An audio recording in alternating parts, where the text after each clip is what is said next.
Hello and a very warm welcome to the Total Saints podcast, your weekly home for all things Southampton Football Club. This week on the podcast, lots to talk about tonight. Saints were absolutely shocking in their 4-1 defeat to West Ham in the Carabao Cup. Lots of warning signs, plenty of things to put right. We'll look back over that game. As we enter the final few days of the transfer window, you feel there is still quite a bit to be done, so we'll get the very latest on that too. And it's a huge game on Saturday, top of the table Millwall, going to be at St Mary's. We're going to preview that game with the help of Alex from That Millwall Podcast.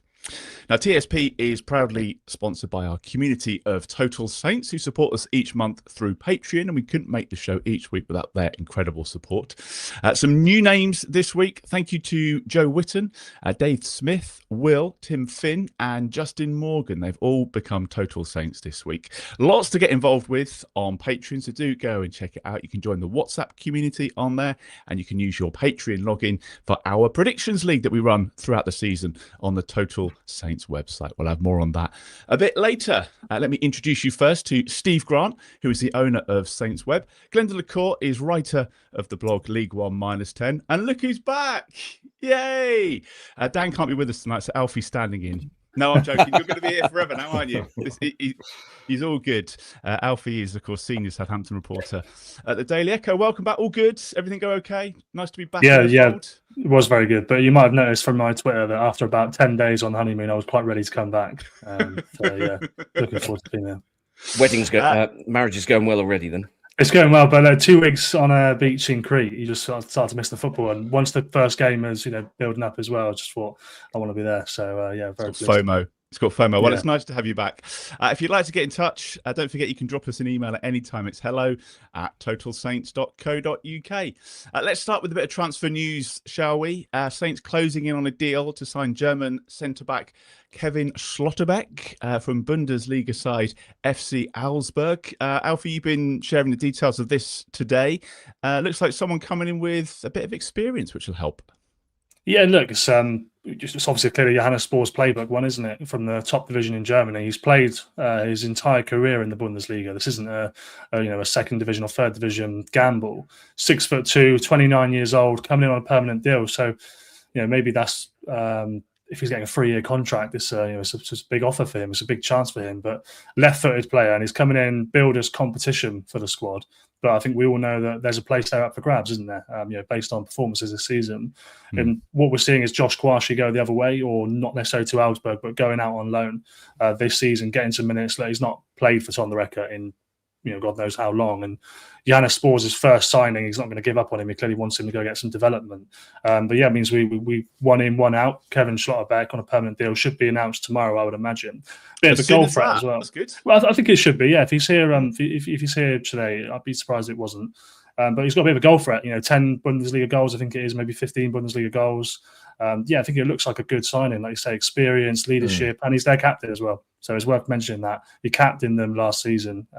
Only played the first 25 games, I think. Only then came out of the team because of injury, never got back into it, which is why I suppose he's available. 1 year left on his contract as well. So maybe it's a market opportunity, undervalued asset, and Saints have moved quickly. It's nice to see someone with a bit of experience come in England, because we talked about how it might be someone from the Man City under-21s again, and that's the last thing we need. So this is someone that might be able to help out. I think the more experienced leaders that you have, especially in the defence, the better.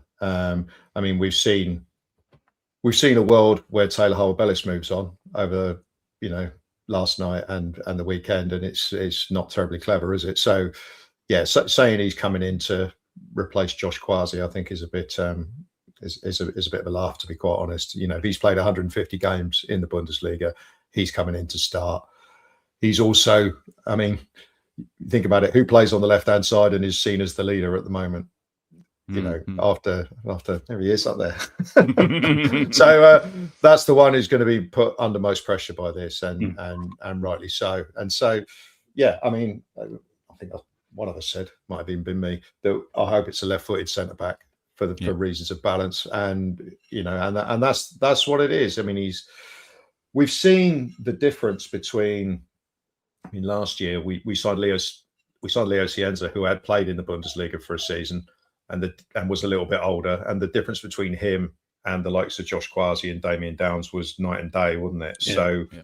the level he was playing at. So, as Alfie said, because Schlotterbeck is not he's 29 years old. He's not a youngster. He has been playing at Bundesliga level for sort of mid-table teams. Then I think he's been at Freiburg and Augsburg. So, yeah, they're kind of mid-table teams, but he's stayed in the division since about 2017, I think. So, yeah, on paper it looks really good. So, exactly what we need. So, we do need leaders of the defence, and it'll be a really good partnership with Howard Bellis. When you saw that surname, Steve, did you get excited first of all, and then realise that? It's very much so. Yeah, I was like, oh, hang on, that's a bit of a coup. I mean, have Borussia Dortmund lost their minds or something? But no, it's his slightly older brother. I mean, if he's even half as good as his younger brother, then should be an improvement on what we have at the moment. As Glenn mentioned, there's a certain element of balance as well. If he slots straight in, and I mean, I've no reason to assume he's not going to be match fit, then yeah, that automatically you've then got a left foot right foot combination at the heart of your defence, which just makes everyone feel a little bit more easy, doesn't it? It just relaxes everybody, and it's like, well, you're not having to worry yourself about which foot you're passing to a teammate on and things like that. So should be interesting. And yeah, I mean, it seems like a low fee. I mean, given that he's only got a year left and his age, I kind of think actually it's €4.5 million still seems a little bit on the pricey side. But I guess in this situation, maybe Augsburg aren't particularly keen on getting rid, and they needed to make it worth their while. So fair enough. Just 2 or 3 other key positions to fill between now and Tuesday.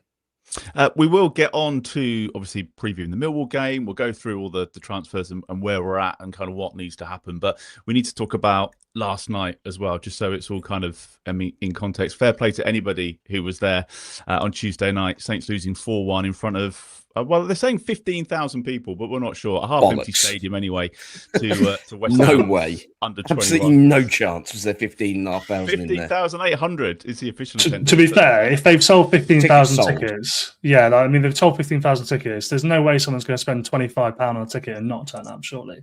If it was £10, so maybe it's not too far off that total. But that's the point, right? The £22.50 on the early bird window is for a cup game. It's just, I mean, it's outrageous. It's too much, isn't it?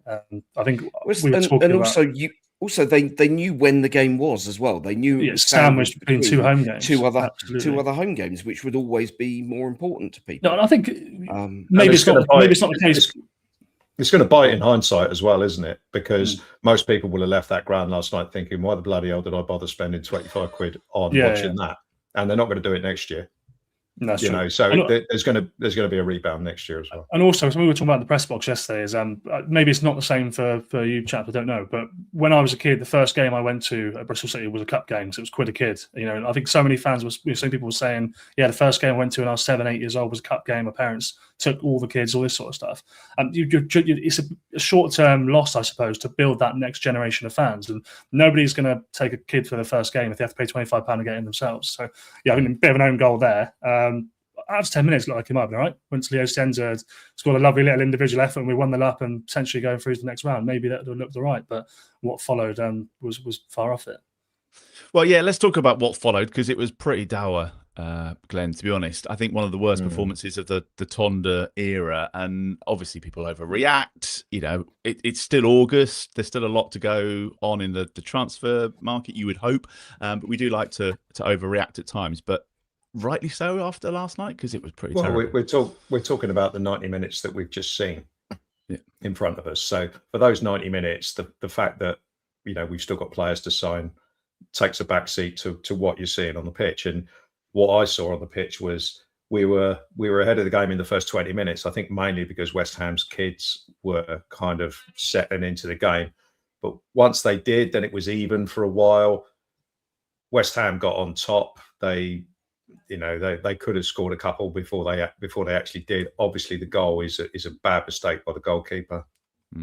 by Daniel Peretz, just totally misjudging that corner. But it was coming. If it hadn't come from that, it would have come anyway. And then the second half was just, was just garbage. We had a Captain Stevens special for the second goal, and from that moment on, Nuno sensed blood, obviously, and sent on his 4 sort of like first teamers to up the pace even more. And that was the thing, the pace of the game. It was like West Ham were running, we were playing walking football. And when they brought those 4 lads on, they were flying. And you could see that we were nowhere. The game was done at 2-1. And once he brought those subs on, it was completely done. It didn't matter what we did. And we ended up with virtually our first choice team on the pitch. But, the game was done by then. I just left the game feeling, my overall impression of that game is that we are not fit. We do not look fit. We look very half-assed. This goes back to the pre-season. We do not look fit. There's a couple that do. I would say Flynn Downs looks fit. I would say James Bree looks fit. But then he's not playing at the level that he was last season. But there just seems to be this general sluggishness of the team. And if you take away the last 5 minutes against Stoke, we've been pretty bloody awful for the whole season so far. And so there is stuff that needs to be addressed. And obviously part of it will be fixed by new players coming in. But I think there needs to be a general sharpening up of attitudes. And I do feel there's been some complacency as well. We went 20 games unbeaten. We were unlucky. We got thrown out. We just have to turn up and we can beat these teams. I certainly felt like that against Watford. But, West Ham were always going to be a tough proposition, regardless of what players they put out. And we just didn't handle it. I mean, their youngsters are good players. They won as we said last week, they won the FA Youth Cup a couple of years ago. So, and you had a couple of years on that. They're going to be decent and knocking on the door. And you saw it yesterday where, their youngsters are running all over us. And it was, I'm not bothered about being out the Carabao Cup at all. No. It was just the general feeling of, A, why did I pay 25 quid to watch that? Yeah. And B, that was awful from an attitude point of view, and just it just seemed like an effort point of view. I know people say quite often, players aren't trying. And most of the time I completely disagree, and I know Steve does as well. But it did seem, if they were trying, they weren't trying as hard as West Ham, and they weren't keeping pace. I mean, you can get beat by better players, that's fine, but you can't not put the same amount of effort in that they do, or at least try and be as intense as that. Reminded me a lot of some of the games in the 12-point Premier League season, where, the other team were better, but we did nothing to lay a glove on them, really. So, overall, it was shocking. And I mean, I hope we could draw a line on it, and that's as under it, and that's as bad as we get. But you did see some problems. I mean, it's almost... You almost kind of think partly that Tonda's done it on purpose to prove that we need new players here. We need a new midfielder. We need new central defenders. And there's a couple of other worrying things as well that I'm sure we'll get onto. But wasn't a great day at the office. I did actually think the first half was very entertaining. I enjoyed the first 45 minutes. Very open, wasn't it? Yeah, very open. Against the ball, very aggressive. Cambrag and Romeo in midfield was, always a big ask of them, really. But I thought against the ball, the way they jumped, I thought it was quite entertaining. It led to chances, and obviously that transition that ultimately killed Saints with the corner for the equalising goal. But like you said, Glenn, it was coming. I think Joel Perot had a couple of chances, turned Jack Stevens side out, and one that Daniel Peretz made a good save on. And then all three of the soft goals we've already spoken about, but Jack Stevens and that half clearance that just goes straight to the man, and then there's not enough time to close him down is soft. And then you're 2-1 down, and that's possibly, and then Wellington and Stevens not pressuring Burn for the fourth goal. You got Samadozi sort of letting the ball drop over his head for the third goal. While West Ham were more athletic, more powerful, and fitter, you look at all the goals and say, well, that could have been stopped at some point. But again, didn't lay a glove on them in the second half. Lewis Dobbin, I thought, worked hard and got in some decent areas in the first half, but didn't create anything for himself or for anybody else. And I thought Divine Mubama, again, tried to get his back to goal. He had better of a couple of the defenders, but again, didn't create anything for anyone else or himself either, really. Just not quite good enough. And I think we will see that. But we know they can play, Steve. That's the thing. There's a couple of sort of new players that have come in, obviously, and new faces. But by and large, this is the team from last year that could string a few results together. So it just makes you wonder what on earth's going on. Yeah, I mean, if you sort of take a look back to the back end of last season, and there were areas of the pitch where you were rotating people in and out, and actually it made absolutely no difference to the quality of the team, because everybody was on their game. Everybody knew exactly what their role was, and there was just enough energy, probably just pure adrenaline at the end, given that we were playing 3 games a week for 7 weeks at the end of the season. There was just enough energy for the quality to show through. This time around, it's just not quite got going. There's been little flashes in all 3 games. Really, the Watford second half was kind of okay. We just gave ourselves too much to do. Stoke, we were. As we discussed on Sunday, that did feel like it was a when rather than if, in terms of the goal coming. And last night, first half an hour, I thought we were kind of fine, really. If Jack Stevens scores that chance that fell his way that he scuffed wide, a little bit of composure, and he sees that he's got the whole of the right-hand side of the goal to side foot it into. If you go 2-0 up against that West Ham side, then I think you're probably looking fairly comfortable. But then you get kind of the uncharacteristic, don't you? You get Daniel Peretz doing... that goal was a remarkable carbon copy of the goal that Hull scored back in January, where he's come for a corner, completely missed it, and Nathan Wood's been out jumped by someone half his height. He falls over really. There's a hand on the back, and he just goes straight to ground. This is quite weak, actually. And that was exactly what happened in that whole game. That was obviously the last time we lost at St Mary's. Some very weird kind of parallels from there. As you already described, the individual mistakes for all 4 goals. You just kind of hope that it's that sort of last hour 50 minutes of the game, like all those individual mistakes. Basically, it's just right. We just rid ourselves of all of these. Focus your minds on Saturday, and we don't do anything like that again. But unfortunately, we all know. We've seen this video before. We've seen what some of these players are capable of. Just some of the passing last night were like from senior players like Bree, Stevens, Manning to Wellington to a slightly lesser extent. Like so many passes that were just so obvious where they were going. They were telegraphed, and they were just inaccurate. And it's like basic 10-yard passes that you're passing straight to an opposition player, and all of a sudden they're running at you. And it's just a load of sort of stuff that we kind of sort of thought they'd got out of their system last season. But I guess summer, everything going on in their minds. Who knows what kind of goes on in the head of players when something as weird as what's happened has happened. But yeah, something needs to snap them out of this little funk pretty quickly, I think. Do you blame the pre-season at all, Alfie? I've seen a few people talking about that today, and how actually, we didn't have any decent games. It was all played on slower pitches, and maybe that's part of it. I know we're sort of like scratching around trying to find excuses, but can it be as simple as they're not fit and they didn't have enough competition during pre-season? Yeah, I think it's an interesting question. I know, Glenn, obviously you've been talking about that a little bit on Twitter as well. I wasn't at pre-season training this year, so I can't really comment on what I saw from inside of things. But yeah, the level of opponents they played was not the highest, was it? I think obviously National League Eastleigh, and then a second division German team being the best team you play. Maybe that's got a part in it. And also you could look at it and think, well, Tonda Eckert has ultimately done something which has cost these players probably financially and professionally a lot.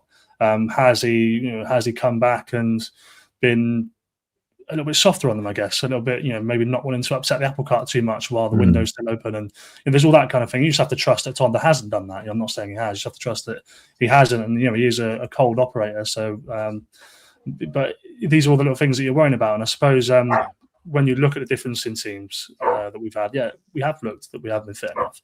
But I think at this stage of the season, when there's this much sort of unrest, uncertainty, probably a better word, I think it can look like that. And I think once the window's shut, I expect us to improve quite a lot once things are settled and certain. But yeah, I mean, what do you think, Glenn? Well, I think I do think the level of pre-season opposition. I think you need to be playing a home game because then you're playing it in front of your own supporters. So you need to put it in a little bit more, or you need to be playing better teams. I mean, we talked about, we've got 2 Premier League teams 30 miles down the road each side, a bit more than that, Brighton and Bournemouth. We had a friendly against Bournemouth, and I remember it a couple of years ago, and I remember everyone at the time going, "What the bloody hell, we're playing Bournemouth in a friendly." But you can kind of see the value of it when you have the pre-season that we've had, because if we play against a Premier League side, whoever it is, the players know they've got to put it in, and they've got to play with some intensity. That's been the issue for me all season so far in the 3 games I've watched. It's almost like we're still in pre-season testimonial mode at times. It's all a bit sloppy and all a bit half-paced. And as Steve said, the passing, it's like. Do you remember when we were playing well last year? It was all pass it in front of them, run onto it, keep going. I mean, there's been little flashes like the Mubama goal against Stoke. It was like 4 passes forward and then he slots it away. Great. We very rarely seem to do that. And the other thing. I was on Tom Fellow's watch yesterday, and the amount of times he's got every tool in his locker, but he only opens up the locker once or twice a game. He's like he's lost the key for the rest of the time. It's infuriating the amount of times he comes short, and he virtually ends up standing on James Bree. Go long, stretch it out. We've also been saying that for a long time now. So do you remember? Ain't going to change. Another game where we played really well last year, Charlton away. And I remember saying Fellows was brilliant in that game because he just went forward at the fullback the whole game, inside and out. He had shots. Soak away as well. Set up goals with crosses, He can do it, but I don't know if it's tactical, whether he's being told to come short. Is the point that he comes short and Bree goes past him? Because that doesn't really happen because Bree's a good defensive fullback, but he's not a great attacking fullback. So... what is going on there? It's just we just seem to be falling between 2 stools the whole time. I'd like to see Tom Fellows play as an actual winger. Get the old cliche, chalk on the boots, go at the fullback, inside and out, have shots. I know he's never going to score, but have shots. at least try something. And he did at least take his fullback on once last night. So that's a little a couple of times. Couple of times he does it. He gets to the line, gets a crossover. That led to the goal. But the losing Shea Charles and Casper Yander being injured has of course taken Matsky out of the right wing rotation as well. Improvement on the other side because Cienza played well yesterday, which was nice to see because he hasn't been great. And he was sort of playing. We were playing 5 at the back without the ball in the first half in particular. So he was kind of playing left wing back with Wellington sort of inside, but he still managed to get forward to good effect. So it was nice to see him improving. But the wide players do worry me a little bit, especially with Matsky having to be used in midfield at the moment. Let's talk a little bit about the players that weren't in the squad and those that are likely to go. I think the thing that probably surprised me most, Alfie, was that James Bree started, and then afterwards it sounds like Rawslev might be off. They're talking about like a loan deal for him, and I always thought 2 good players in each position, he'll be there for the season, and that's decent backup for Bree. So all of a sudden, that's another conundrum that we hadn't foreseen. Yeah, that was a surprise. Didn't mention a loan or anything like that. As far as I'm aware, just said that. I asked him why is he not in the squad, and he just said, "Well, James Bree is our number 1 right back. We're trying to manage how Mads comes back from a long-term injury, and then we'll have some conversations in the next couple of days about what happens." And I said, "Well, do you want him to be part of the squad?" And he says, "Well, we'll see what happens in the next few days." So he's clearly leaving the door open to him there. I think that what maybe makes sense of it is that James Bree is the starter. Played every game for Tonda Eckert since he's come back from Charlton, effectively. I imagine that Mads Rawslev is on a starter's wage. So although Mads himself might well be happy to compete it might be the case that actually, well, if another club can come in and offer him a starting role, he'd be keen to go, and Saints would be keen to get some wages back possibly. So like he signed a 4-year deal on a contract to start for the club. So it's not going to be cheap, and that was in the Championship. So I think the door open to him to leave is probably the way of putting it. Whether there's any actual interest in him yet, I don't know. But there's a long list of players who the door is open for them to leave. You've got Ben Brereton Diaz, that talks are ongoing for him to leave. Presumably that'll be to a Championship team. Aaron Ramsdale, Gavin Bazunu, Damien Downs, and Yuki Sugawara all in the same position. They're unwanted. They need to go for one reason or the other, and that might happen. And then obviously you've got a couple others. Well, Josh Kwashi, we know, going out on loan. Taylor Harwood-Bellis, we'll talk about in more detail. But then Cameron Archer and Sam Edozie, the other two that people talk about. I mean, Cameron Archer's not being used. How many games is that in a row now? He's not come off the bench. Yeah. It might be every game. It might just be 2 or 3. And so I think that that's possible. Preston being linked with him wouldn't surprise me. Sam Edozie for me is being used quite a lot, so I'd be very surprised if he left. I think that he's constantly being played by Tonda in every game this season, so I imagine he'll still be here. But up to maybe 9 possible players leaving. Obviously, not all of them will find clubs, but there's a lot on the block. Do you think Sam Edozie's ever going to come good? Well, Sam Edozie's contract's up next summer. Yeah. So probably not. Well, I'm thinking 4 years we've had him now. Mm-hmm. The amount of times he beats one player, beats 2 players, and then just boots it off the pitch. It's just getting to the point now where you just sort of think, is the penny ever going to drop with this guy? And how many different managers is that in the time? He's not a young player now. He's not 19. He's nearly 24, I think. It's like, come on, man. It's almost like a fellow situation. You got all the tools. You can do the basic things, but you can't pick a player out in the middle or find. He weaved his way into a good position at one stage in the second half. Had a shot straight at the goalkeeper. It's just and he's one that you want him to do well because he's got the basic skills to do well. But are we just we're just pinning our hope on something that's never going to happen? And I do wonder if it's worth taking if someone comes in for him, whether it's worth taking it and giving someone else a chance. I think that if someone come in for him, they would. But the club have been quite open about trying to move him on at certain times for a couple of windows, and it hasn't happened for whatever reason.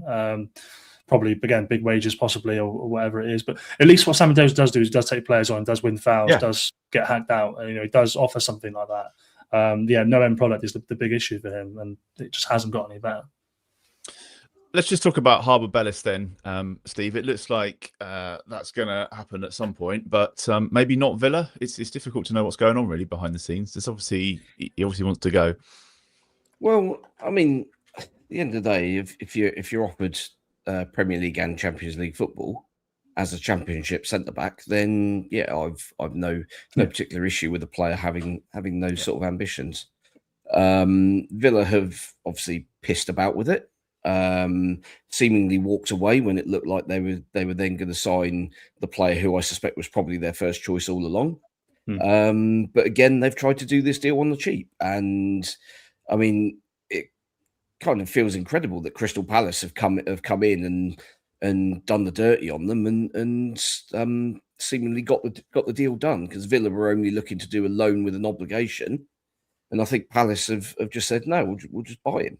Because we need a centre back. We sold our best one to Chelsea in the summer, and the previous best one to Man City in January. So that's a position that Palace need to fill, and they've finally shown a bit of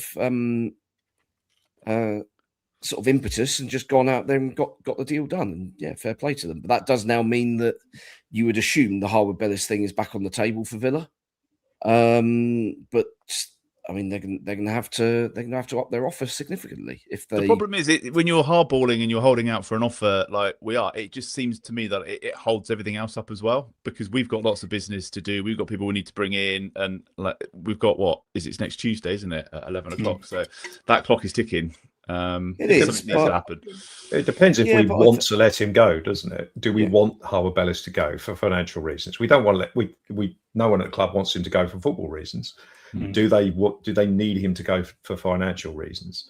If we can get some of the players that Alfie listed, that Rorsloff, Downs, Archer, Brereton Diaz, if we can get those off the books, does that mean we could keep Harwood Bellis? That's the trouble. We're guessing. We don't really know what the financial situation is.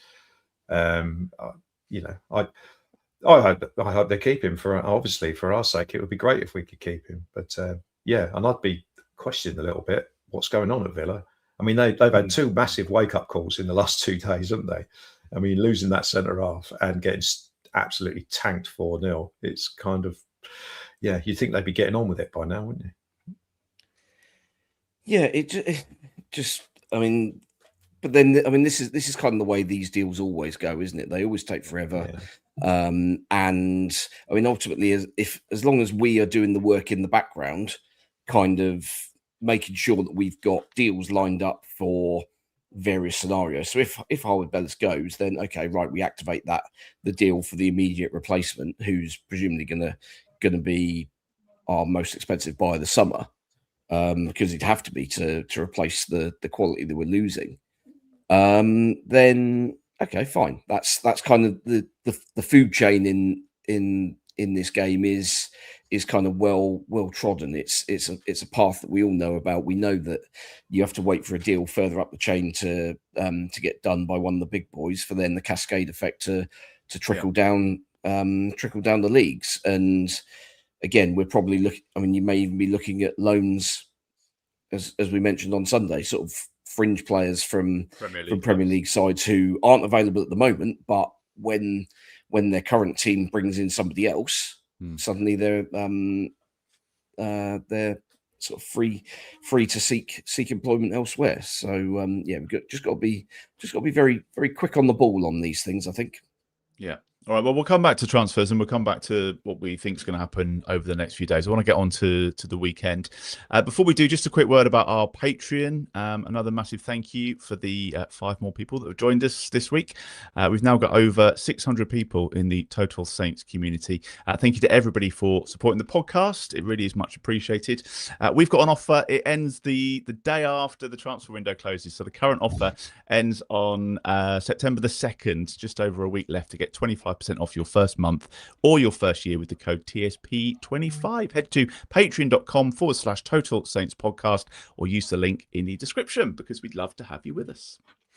Now, there is one team in the league who have managed to carry on their good form from last season, and they won in the Cup last night too, and that is Millwall, of course. They're at St Mary's on Saturday, and to help us preview that game, I'm pleased to say that we're joined by Alex from That Millwall Podcast. Alex, how's it going? Very good, thank you, mate. Yourself? Yeah, well, we've had a bit of a moan tonight, so it's a good one to be joining us, because we were hoping that, with the same manager, largely the same squad, bit of momentum from last year, we might have hit the ground running. We haven't, but you certainly have, so you must be quite happy with how it's going. Yeah, listen, it started really well, but that's the key word there, start. There's a fair bit of time still to go, another 44 games to go, but no, look, it's been a really good start. Looked good, both league games so far. Look really, really good in both of those, and to be honest, I think the cup games have shown a different side of how we've just gone out to win the game. Not played pretty football in those, but they've done enough to win the game, which has been really, really key so far. So no hangover from like the playoffs and stuff last year? Was it kind of like, well, we'll go again and we'll be there or thereabouts? Yeah, I think so. Look, I mean, if you look at large parts of the squad are still the same. We've not really lost anyone massive yet. There's still a week to go. Barry Bannon. Oh no. Yeah, Barry Bannon. Yeah. Yes. I mean, interesting end to Barry Bannon's career at Millwall. Short-lived career. Look, full credit to him. He's gone back to Sheffield Wednesday and a spiritual home for him, isn't it, really? But in terms of the squad over the summer, we've really managed to invest in it. We've managed to strengthen it. We've managed to get some goal scorers in there as well, which is what cost us last year, really, from really being at the top end right from the start, was not having people who could score goals. Well, I mean, defensively, you're looking solid, and like you say, you've got that attacking threat going forward. So, and it's coming from different places. Yeah, 100%. If you look at how strong the defence has been, I mean, haven't conceded a goal yet. 1 goal in 4 games. If you take the cup into account, and an own goal that was at QPR. I think Lucas Jensen's only had two or three saves to make all season so far. So, listen, we know not every game's going to be like that, and what we're going to experience, particularly on Saturday, I think it's going to be a lot different. Against the side who are very, very good at home as well, or have been good at home. Yeah, I mean, have been good at home. So, listen, it's going to be a different test come Saturday. Certainly the toughest test that we faced so far. I thought Norwich was going to be a very difficult test. Didn't turn out to be one, but they've had a bit of a sticky start, haven't they? So it'd be interesting to see the level that both teams are at come Saturday. Alfie, if we don't get a few things sorted this week, there's a chance that we could actually get battered here. I'm really nervous about this game. We've got to start really well because they're going to be flying, and they're going to be up for this. Well, there's a serious chance we go into September on minus points. Ultimately, have to win to avoid that.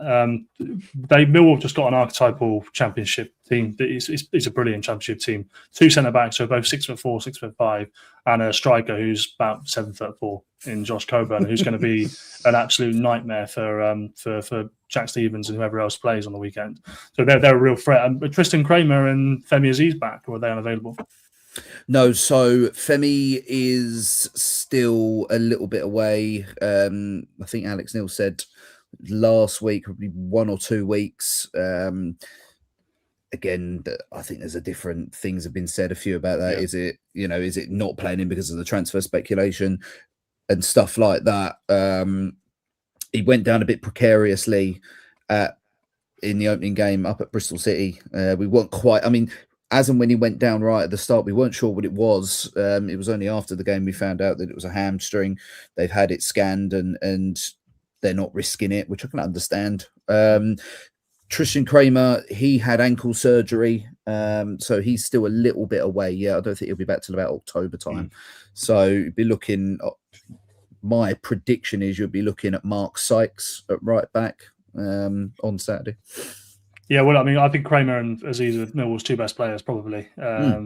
General consensus. So, look, the fact they've started so well this season without them is unbelievable, really. And Alex Neil's obviously a good championship manager, had our number a little bit of times last season, so it's not going to be easy. I'm quite nervous for this game. Yeah, they were tough games last year, Glenn. Very much so. I mean, the away game we lost 3-2 in the last minute, didn't we? Yeah. Yeah, and yeah, I mean, but it was one of those games where you okay, you got beat in the last minute, but you couldn't argue really that it was an unfair result or anything like that based on the 90 minutes. So no problem. I said this last year. I never really thought much of Alex Neil as a manager in his journey through Stoke and wherever else he was. Norwich, was it? Norwich. Never really thought much of him. Yeah, as a manager. We played him at Preston in our last stint in the Championship, didn't we? And he didn't seem to inspire anything out of any of the players that he had. But I was very impressed with him in the game at St Mary's. He really nullified everything that we had, and in the 3-2 win that you had, you put pressure on us all game. Obviously, the midfield, we didn't deal with the fact, as has already been hinted at, that your average height is 7 foot, and we just didn't deal with that, and that's what I worry about with this game on Saturday. I'm hoping that one of Harwood-Bellis and Schlotterbeck is playing, because if it's Wood and Stevens, I do worry about how we're going to deal with the obvious threat that Millwall provide. I mean, Aziz was obviously a big supply line last season, but they just rocked on, and you've got to respect it. And it's if you take your Southampton glasses off for a minute, it's always nice to see a team that hasn't been in the Premier League for a while, sort of being up near the top. And they should have got, to be honest, they should have done better last year, but they just ran out of steam. I was disappointed when they blew it in the semi-final. Yeah. I really wanted Millwall to go through, to be fair, like you said, for that reason. Seeing a team that hadn't been up there in such a long time, the way they've built their team over time as well, bringing in clever signings. I was disappointed they sort of bottled that really, because that was a Well, bad Neil leg. kind of lost it, didn't he? Because he gambled with the subs. Brought Alfie in that second Doughty on, half didn't he? at 0-0, Yeah. and basically the 2 goals came through there within the next 10 minutes, didn't they? It was proper shoot yourself in the foot time.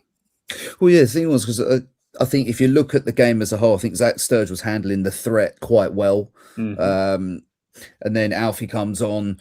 I think the pace then of, I think it was Balumi, wasn't it? That he just completely outdone him. And then obviously with the second goal, they were going for the equaliser. And then, there was the error from Patson as well, which then sort of put it beyond catchable, unfortunately. And the thing was, because we thought we'd done the hard work, by going up to Hull, and it wasn't a classic. I think anyone who watched both first legs from the playoff games would have thought neither of them were classics.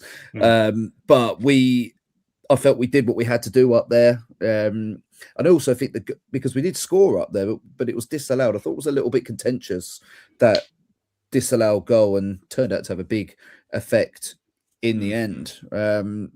But no, listen, I think on the night, Hull were the better team. They deserved to win the game, and ultimately they've gone up now and beaten Manchester United on the opening day of the season. I don't think many people saw that one coming. But no, listen, it's been a good start for us this time around, and I think there's a big mentality at the club now that they need to right that wrong of last year, and I think there's a massive thing going around that they did ultimately underachieve in that game against Hull, and I think that's a nagging feeling that I think got to them. I think there was massive disappointment across the whole club after that whole game. And I think it did eat away at them over the course of the summer, but it's brought them back with a lot of motivation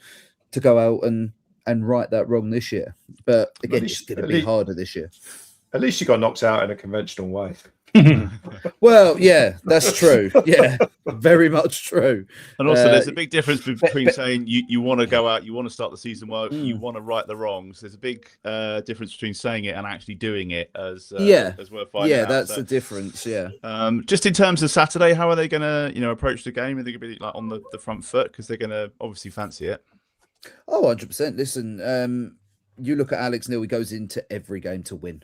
That's one thing that since he's walked through the door, every game he's gone to win. If it's worked, it's worked. If it hasn't, it hasn't. Like with Hull, for instance, he went to try and win it, didn't work. But you then look at perhaps the game against you guys, but the home game against you guys last year, he took off those defensive players, put on some attackers, and it proved to work. So there was a number of times last season where those decisions that he took worked, and that's why we ended up finishing third in the table. So yeah, listen, they'll be confident. 100%, they're going to be confident.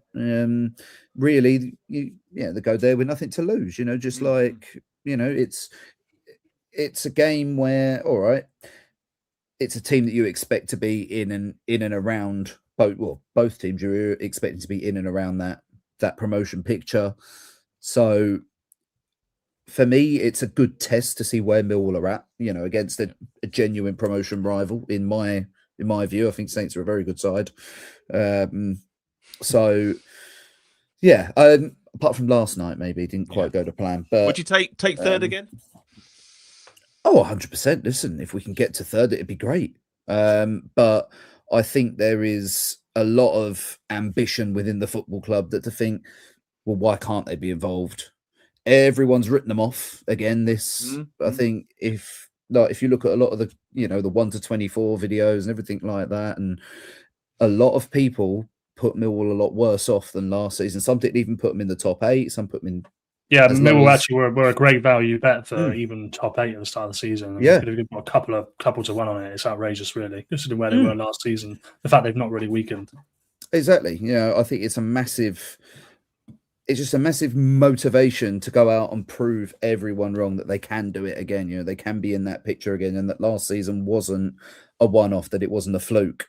And I think if you look at it, the way they've started this year, there's every reason to suggest that they're going to be up and around it again. Yeah. And looking forward to the West Ham game?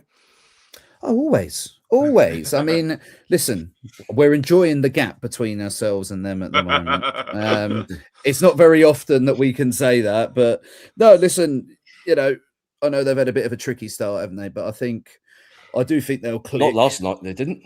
No, not last night. Sorry about that. But I do think they will click eventually. So it's very early days, isn't it? But that's why I think this game Saturday is a massive test to see where both teams are at, because it's two teams that are going to be in and around it come the end of the season. I'm pretty sure of that. Yeah, nice one. Can I get a score prediction from you, Alex, before we let you go? Yeah, I'm gonna go for Millwall to nick it 1-0. Okay. I'm gonna go from to nick it 1-0. Okay. Are you coming down? Hopefully, yes. I'm just waiting to hear back from the club on my press pass. Funny enough, they haven't got back to me yet, but I'm hoping to hear back from them. So hopefully, yes, I shall be there. All right. Enjoy the game, and we'll catch up with you later in the season. Yep. Cheers, Thanks, Alex. lads. Cheers. Take care. Bye-bye. Thanks. Bye. A lot of people saying that draws, maybe people saying on the comments, we'll take a point. 1-1s, we'll do the predictions in a moment, but expectations for this one are going to be a bit low, Stephen. I think we've got to start well, haven't we, to get everybody on side? Yeah, I think so. I mean, at the end of the day, there will also be a load of people that obviously didn't go last night. Yep. May not even have watched it on telly. Just saw the result and obviously kind of rolled their eyes off whatever cup game.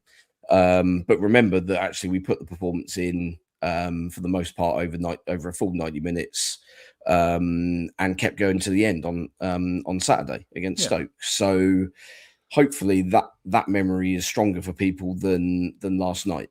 I mean, whether that's the way it works, who knows? I'm smiling my way through that because I'm not sure that's how it works, really. But... No, of course not. But there will genuinely be people that didn't pay any attention to last night. Early round of the cup, don't give a shit, which is fine. That's absolutely not a problem. Obviously, the rest of us that stood. That'll be me next year. Those of us that stood through it and had a nice hour and a half, 2-hour drive home afterwards. Certainly have a slightly different opinion, but at the end of the day, we want to see a strong start. But we had a strong start last night, so it's got to be something that we were able to sustain a little bit longer. And I mean, as we've discussed, Millwall got a lot of quality in their team. They know what their jobs are. Individually and collectively, so it's not going to be an easy game by any stretch of the imagination. Although bookies do make us comfortable favourites, which I find mental, frankly. Odd. Yeah, well, let's get into that. Let's do some score predictions. Alfie, this will be your first one of the season, so over to you first. How do you see it all playing out? Well, pressure on that one. Yeah, it's just obviously a tough game, isn't it? I mean, they are top of the table. Yeah. So in theory, points in it. I see a 1-1 draw here. I think I'm hoping I think they will take the lead, and then there will be an equaliser in the second half. That's the way I see it going. But it'd be interesting to see what he does with the team. That Flynn Downs obviously coming back in will make us better. Cienza hopefully seems to have gotten over his shoulder pain from the last week. Like I say, he played well. I'd have Tom Fellows wide. Obviously, Carl Larin, Finn Izaz. We'll look better than we did on Tuesday. I'm pretty sure of that. I'm seeing Park the Bus, lots of 2-1s to Millwalls. There's a 3-1, 0-0 in the chat as well. Glenn? At the end of the day, if we turn up and play well, I would back our players playing well to be better than Millwall, to be honest with you. It's like that, like we said all the way through last season. If we turn up, put in the required effort, play with the correct intensity, and match Millwall for the ugly things of the game, then I see no reason. But that's so hard, though, isn't it? Matching them when you look at the position profile. It is, but you've got, it's the old unnegotiables, isn't it? You've got to put the same amount of effort in, otherwise they will run all over you. You know, even if the guy you're up against is 6'5", you've still got to compete with them. You can't just let them have it, which is kind of what we were doing yesterday. So, you know, we have to be in their faces as much as they're in ours. Otherwise we will get beat. So I think yesterday will act as a bit of a wake-up call, and we will do better. But, you know, Millwall just seem to be rolling on at the moment, whereas we're very up and down. So, you know, I wouldn't be surprised if we won 2-0. Wouldn't be surprised if we lost 2-0. So I'm going to be boring and sit on the fence and go 1-1 draw. Okay. Steve? Yeah, I mean, I think in terms of sort of hangover, you kind of expected the manner in which Millwall kind of blew promotion, really, because they were the best side out of the 4 teams over the course of the season, but blew it in that final game against Hull. You thought the hangover from that, and you would think that anybody half decent at Millwall is going to get picked off by a bigger club, but no, they've kept everybody together, and there's been no hangover to speak of, really, which all credit to them. And I think that's kind of the scenario that we envisage for ourselves, and sort of even with the sort of somewhat unusual manner of ending the season. But yeah, it's not quite happening for us at the moment. But I think ultimately you've just got to pick yourself up and find a way through. And that was what we did a lot back end of last season, was finding a way to get a result in games where we didn't play well for all of those 19-20 games, did we? There were plenty of those games where you put in a half of a performance that was an absolute shambles, but we kept ourselves in the game with a bit of quality at the back, maybe occasionally, and then definitely had the decisive quality in the final third at the other end. So you kind of hope that we can just get back to kind of doing that a little bit. I don't expect it to be a sort of immediate turnaround from the shambles of last night's second half, but I do think it will be better, because you'll have all of our better players, well, 99% of all of our better players back in the starting 11, and the system will have been worked on for days, if not weeks. So yeah, I don't think we'll lose. I think, but I do wonder whether this Millwall's defensive strength might just kind of nullify us a little bit, but it might maybe a bit of a bore draw, 0-0. 0-0. Okay. Last time in our predictions league, we had 173 entries. 143 people correctly predicted the win. An impressive 38 went for the 3-1 win as well. So they must have been really pleased when we got that penalty. All you need is your Patreon login. You can join up for free and get access to some parts of the community as well, including the chat and the predictions league. So you head to patreon.com/Total Saints Podcast.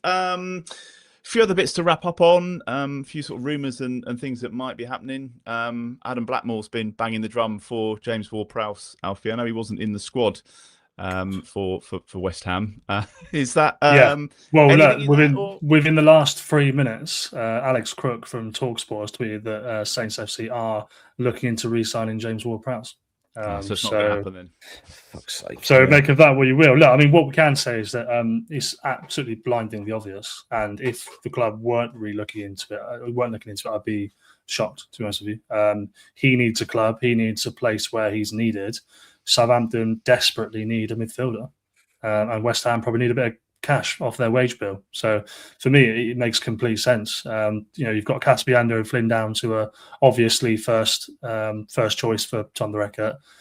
Does Ward-Prowse lift the floor of the squad? If he comes in as a backup, he certainly does. And anybody that thinks he doesn't is wrong, in my opinion. We were talking about this, Steve, weren't we, before we came on air tonight? Just about when things aren't going well, you bring out popular ex-player. We had it last year, didn't we? And it didn't work out. Yeah, worked when has it ever worked swimmingly out? With Oriol Romeo, didn't it? Well, you look at the argument and say, well, actually, he brought Oriol Romeo in, then went on about a 20-game unbeaten run. Change the culture of the club. Bring him back in. But on the pitch, Oriol Romeo was obviously miles off it. But Ward-Prowse is a different level of player from Oriol Romeo, even a couple of years ago, I think. So obviously, he would take time to get back up to speed. He's not played regular football in 2 years, really. But yeah, it would surprise me if it wasn't true. That's all I say. It seems to me like a match made in heaven. Yeah, interesting though. How would the financials work? Because he's got a year left on his contract. He's on. We're led to believe. I mean, he left us. It's widely reported he was on £100,000 a week when he was with us. So he would have gone to West. Money. He would have gone to West Ham on more than that. Even if he'd had a 50% cut when they dropped into the Championship, he'd still be on higher wages than we would be paying. I mean, it's very unlike a footballer to suddenly get a dose of humility and think, actually, I could do with playing a few more games and I'll take less money. So whether it be a loan or what it would be, with West Ham paying some of the wages still, I don't know. But financially, I'd have thought, he would have been too expensive for us to buy outright and bring in. I'd be surprised. I mean, I don't know, obviously, but I'd be surprised they bought him. I think you're right. I think that financially would be the biggest stumbling block. But West Ham would be desperate. They obviously don't want him. Nuno Espirito Santo's obviously got no reason to keep him. So I guess he's been getting some minutes though, hasn't he? But you say that, but he hasn't really. He come off the bench for a couple of games, 15 minutes to start the season, but he's not played in either of the last two. They made however many changes last night, 8 changes, and he wasn't even in the squad. So he clearly doesn't want him.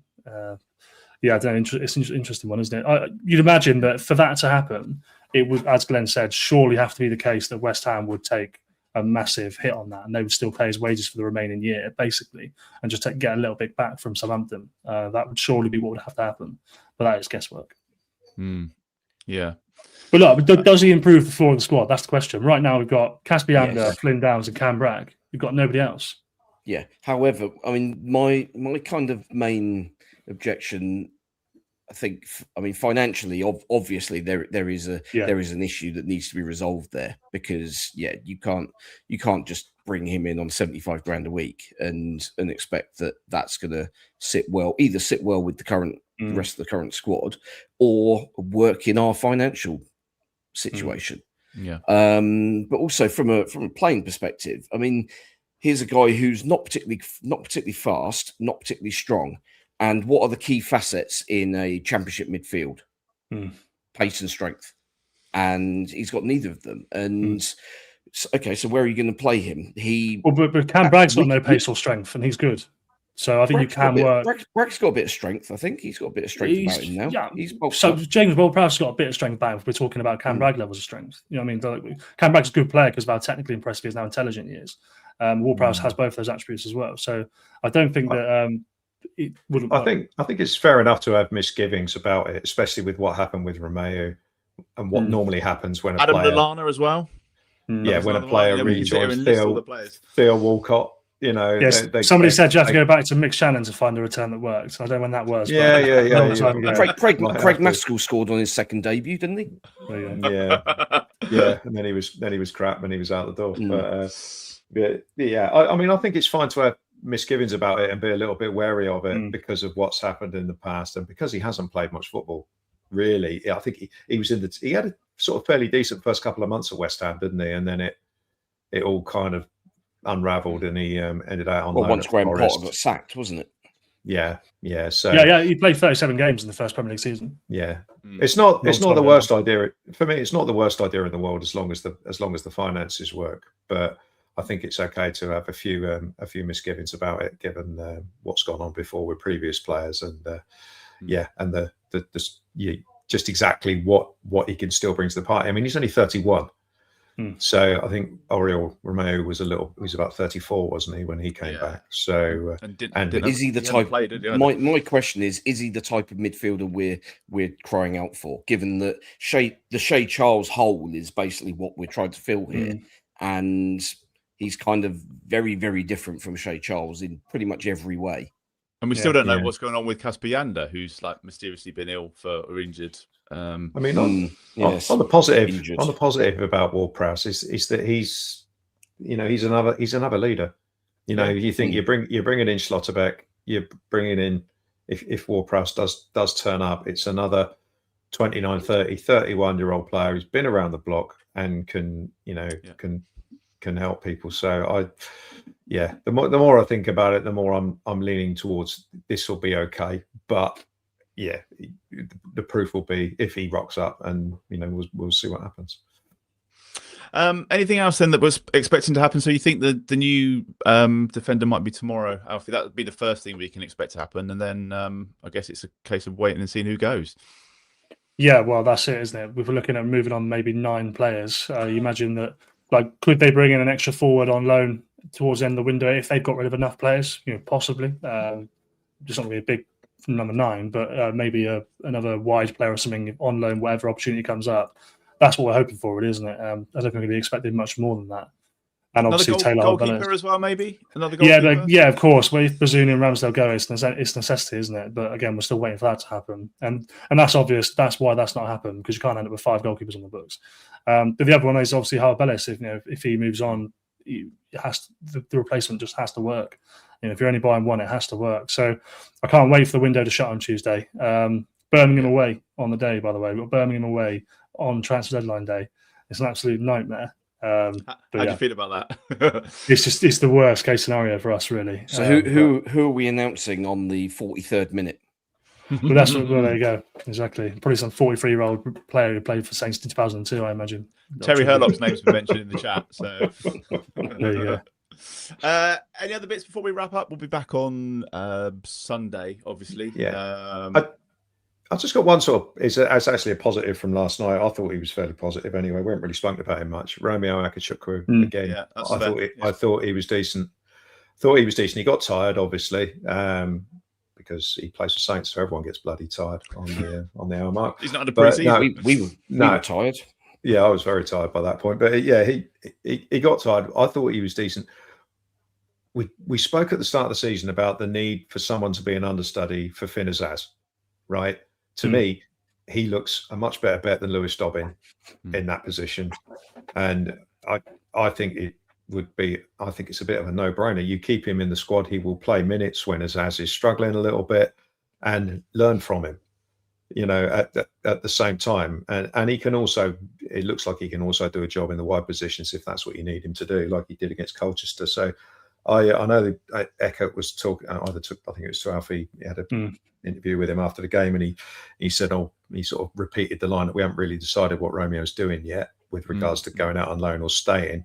From what I saw last night and the minutes that he has played, I think he's worth keeping around. I really do, because I'm not convinced by Lewis Dobbin, especially in a number 10 role. He does worry me slightly that he gets brushed off the ball so easily.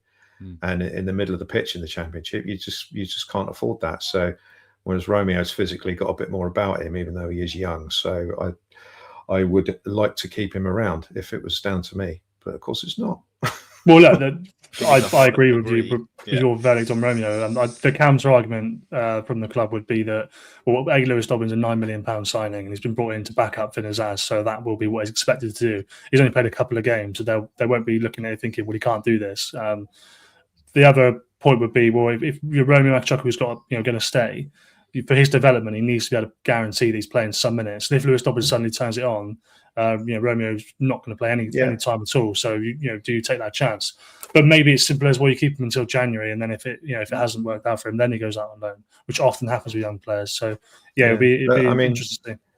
If he's not getting minutes, he can go and play for can go and play a couple of games for the 21s, can't he? And that's it just.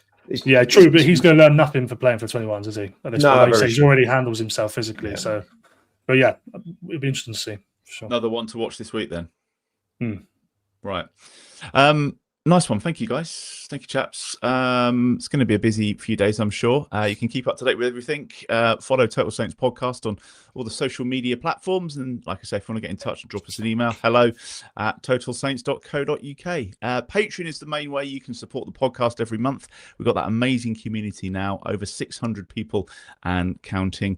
And we always do a little shout out at the end of the podcast to our Francis Benali and our Mick Shannon members. They are Dave Melton, Andy Hollis, Anthony Thompson, Gavin Ford, James Harron, Nicky Nicholson, Peter Montalabo, Southampton NY, Drew Dyer, James Kibbe, Red 76 Tax, Dave Benham, Michael Blackmer, David Mansell, Nick Gardner, John Collison, Voice FM, Andrew Steele, James Ravenscroft, The Mortgage Squad, Greg Small, Barney Brander, Jody Neville, and Tim TJ. And also thank you to Nick Reed, Dave Ernsberger, Nick Hingston, Jonathan Cooper, Colt Baker, Anthony Thompson, Mike Etheridge, Phil Horstrup, Mark Littlewood, John Bevan, Frank Thorpe, Andy Pickles, OTJ Engineering, Joe Ferret, Andy Thompson, Thai Saints Fan Club, and Big P Warner.